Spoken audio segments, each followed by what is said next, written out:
à toutes les amis, on se retrouve pour une nouvelle vidéo. Aujourd'hui, une petite vidéo sur My Hero Academia. Donc, on est reparti pour les vidéos top 5, top 10, tout ça. Mon dernier top, c'était, je crois que sur l'Akatsuki, c'était une tier list.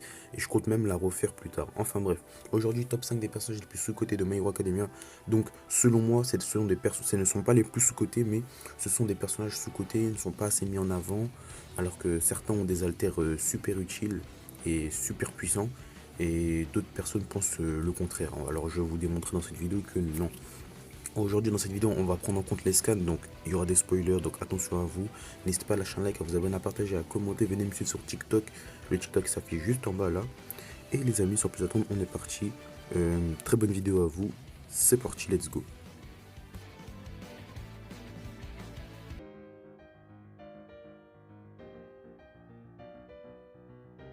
À la cinquième place, Tamaki Amadiki, parce que il a un gros manque de confiance en lui et en les capacités de son alter.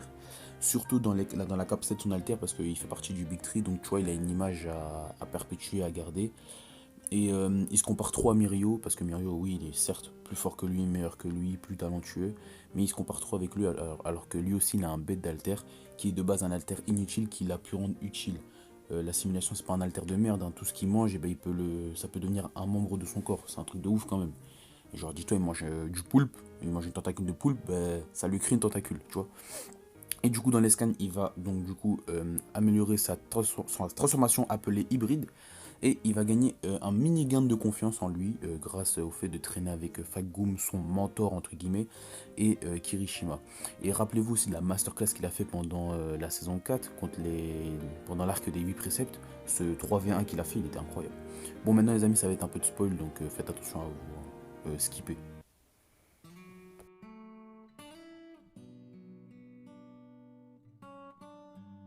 Pour cette quatrième place, j'ai choisi de mettre Twice à la quatrième place. Pourquoi j'ai mis Twice dans ce top déjà? Certains vont être, je pense, choqués. C'est parce qu'en fait, c'est un personnage beaucoup trop comique. Donc ça veut dire que il a un alter puissant. C'est un personnage qui a un alter puissant. Genre, tu le donnes à, je sais pas, un personnage un peu plus sérieux que Twice, l'alter serait vraiment un truc de fou, tu vois. Le problème de Twice, c'est un personnage comique. Malgré le fait qu'on ait pu voir son power-up de fou, le fait qu'il ait réussi à maîtriser son alter, dans les scans, on va plus beaucoup le voir parce que déjà, June, il est mort. Et malgré le fait qu'il a surpassé son traumatisme plus le power-up, il est pas assez mis en avant, il est beaucoup trop comique et en plus il est mort, du coup on le verra plus. Et moi je trouve qu'on l'a pas assez vu à l'écran, on l'a pas assez vu dans les scans.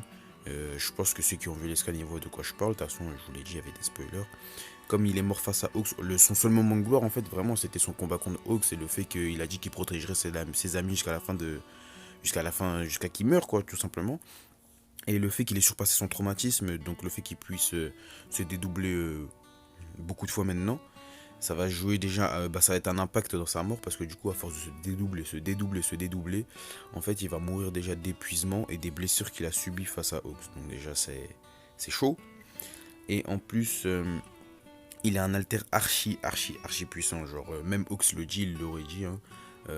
Genre en mode, même lui après son combat, il a dit quelque part, c'est bien pour Twice qu'il soit mort parce que son alter serait beaucoup trop puissant. Si Alpha One se serait emparé de l'alter de Twice, ça aurait été la fin, je vous jure, ça aurait été la fin. Et c'est même Hawks lui-même qui le dit.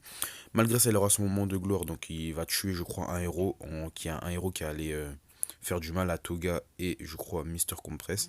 Donc il va tuer ce héros, il va avoir son moment de gloire face à Hawks. Du coup, il va se combattre, et ils vont se battre, hein, malgré sa défaite. Il a porté ses coraux jusqu'à la fin.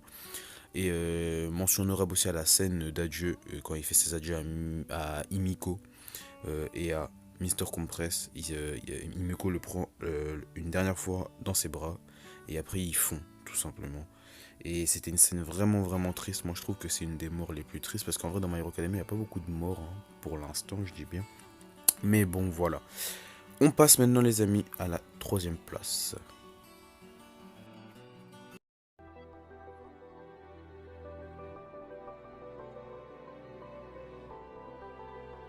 Ok les amis, laissez-moi vous expliquer pourquoi Mezo Shoji est dans ce top déjà d'une pour commencer et pourquoi il est à la troisième place. Alors lui il est vraiment sous-coté parce que beaucoup vont me dire un alter inutile, il a un alter vraiment inutile. Il a un alter inutile rendu utile. Déjà de part dans le film 2 contre Nine et tout, il a su protéger les deux gosses, je ne sais plus comment il s'appelle. Et son alter, il l'a rendu utile. Clairement, il l'a rendu utile. Il a eu un petit power-up. Et il est vraiment. C'est un personnage que il faut surveiller dans les scans. Après, pour l'instant, il n'a pas encore appris dans les scans, mais il faudra le surveiller. Je pense qu'il aura une importance à un moment ou à un autre. Parce qu'il a été utile aussi en saison 3. Hein. Enfin, il a été Tokoyami et les autres. Donc, ouais, non, il est vraiment utile. Donc, vraiment, surveillez-le à fond, à fond.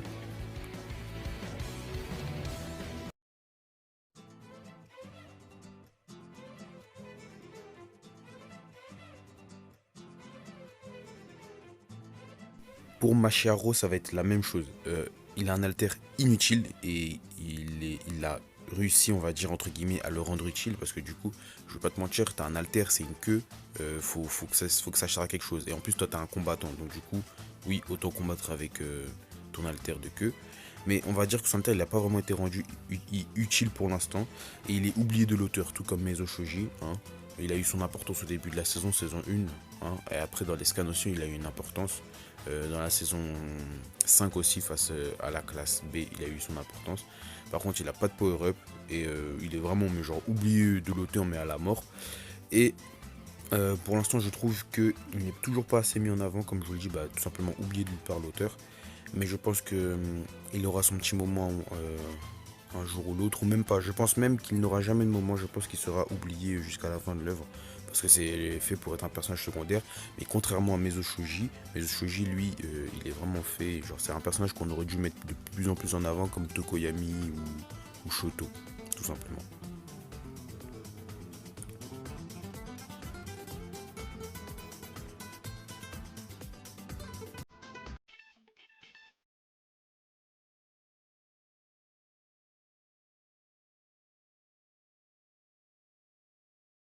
Pour la première place de ce top, j'ai mis Denki. Parce que Denki, en fait, il a un alter basique, mais un alter surcheaté. Genre, l'électricité, c'est un alter de fou. Genre, en mode, imaginez hein, dans ce monde.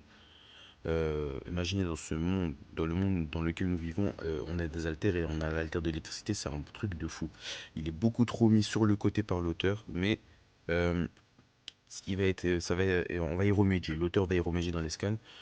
Pendant la guerre de libération de super pouvoirs, donc l'Alliance des super vilains et de la Ligue de libération contre tous les autres héros, il va être mis en avant parce qu'en fait il a eu peur pendant un moment d'aller au combat, mais il va penser en fait à, je sais plus comment elle s'appelle, à la meuf Kyoka je crois, il va penser à elle et il va se dire ouais je vais le faire pour elle, je vais le faire pour tous mes amis et il va débloquer un power-up de ouf, il va pouvoir absorber l'électricité environnant autour de lui, donc il a eu un petit power-up dans les scans, j'ai hâte de voir comment il va être adapté dans l'animé et j'espère qu'il sera mis beaucoup plus en avant au fur et à mesure pardon, euh, des scans.